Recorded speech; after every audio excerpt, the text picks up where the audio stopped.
Naqueles dias, havendo muito grande multidão e não tendo o que comer, Jesus chamou a si os seus discípulos e disse-lhes: Tenham compaixão da multidão, porque há já 3 dias que estão comigo e não têm o que comer. Jesus estava sendo seguido por uma multidão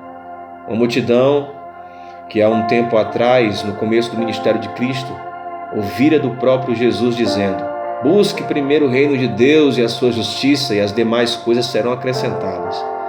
A multidão ouvira isso, e a mesma multidão chegou à seguinte conclusão: ele não ensina como os homens, ele não ensina como os escribas, ele é diferente.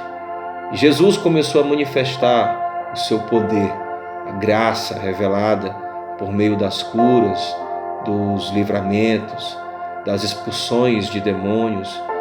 Assim o povo começava a enxergar Jesus como um verdadeiro propósito de Deus para com o povo de Israel. E essa multidão começou a seguir Cristo, porque estava admirada. A multidão decidiu seguir Cristo. Porém, ao seguir Cristo, elas iriam ter que abrir mão de certos confortos. E foi isso que aconteceu. A multidão estava seguindo Cristo há 3 dias e eles não tinham o que comer e também não tinham aonde dormir.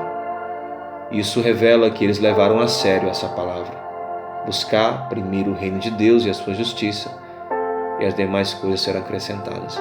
Quem disse isso foi Jesus, quem disse isso foi o Senhor. Então, a pergunta é: o nosso Deus faz valer a sua palavra? O nosso Deus fala e não cumpre? Nós sabemos que sim. E é por isso que ele olhou para a multidão, se compadeceu dela. O texto diz que ele teve compaixão. Essa palavra compaixão assemelha-se à misericórdia. E a palavra misericórdia é uma palavra de junção. 2 palavras, miséria e córdia. A palavra miséria vem de miséria, de pobreza, de falta. Aquilo que o ser humano se torna inútil, aquilo que faz ele se tornar um nada. Isso é uma miséria emocional, miséria financeira, aquilo que faz você se sentir mal por não ter o que você precisa para se sentir alguém. E córdia, cardia, palavra que significa coração. Então, literalmente, Jesus sentiu compaixão de coração. No seu íntimo, Jesus se colocou no lugar daquela multidão. Isso me revela, e isso revela a todos nós, que nós não estamos só. Nós não passamos por situações difíceis sozinhos. Ele está conosco. A nossa dor é a dor dele. A nossa necessidade é a necessidade dele. Porque a dor do povo, a necessidade do povo, o desconforto do povo era dele. Por isso ele fez questão de fazer valer a sua palavra, porque o povo estava crendo. E quando nós cremos, presenciamos maravilhas, milagres extraordinários. A mesma multidão que estava cansada, que estava faminta, estava ali, prestes a presenciar um dos milagres maiores de todos que Cristo já fez. Pegar em suas mãos 7 pães e multiplicar para saciar a fome de mais de 4.000 pessoas e sobrar 7 cestos cheios. Isso é um grande milagre.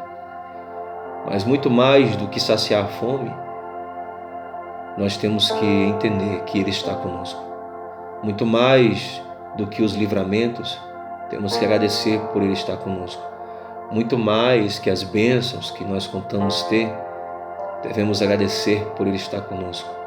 Assim, amados, Jesus, Ele se revela, Ele declara para nossa vida que não estamos só. Isso faz me lembrar das palavras do salmista. O salmista deixou claro que até na morte Deus estaria com ele.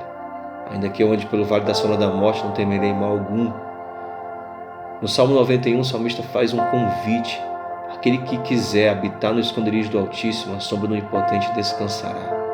Direi do Senhor, Ele é o meu Deus, o meu refúgio, minha fortaleza. Ele me livra do laço do passarinheiro e da peste perniciosa.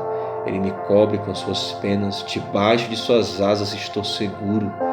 Não temo espanto noturno, nem doença que voe de dia. Então, percebemos que o nosso Deus está conosco. Está claro na palavra: se Deus é por nós, quem poderá contra nós? Há diversas palavras na Bíblia que Deus declara que está com aqueles que decidem segui-lo. Acredite, Deus faz valer a decisão que você tomou de segui-lo. Nós não estamos sós. Podemos estar ausentes de pessoas, visivelmente falando, mas Ele está conosco. E é uma promessa declarada por Ele: estarei convosco até a consumação dos séculos. Então, as necessidades que você estiver passando, Ele sente. A dor que você está sentindo, Ele sente. As frustrações que você passa, Ele também sabe. Resta saber se você vai continuar seguindo Ele. Se você continuar seguindo Ele, eu garanto, Ele vai fazer um milagre. Ele vai fazer maravilhas. Porque Deus faz valer aqueles que decidem crer no que Ele disse. Busque primeiro o reino de Deus e as demais coisas serão acrescentadas. Que Deus te abençoe, que você tenha um ótimo domingo, um ótimo dia.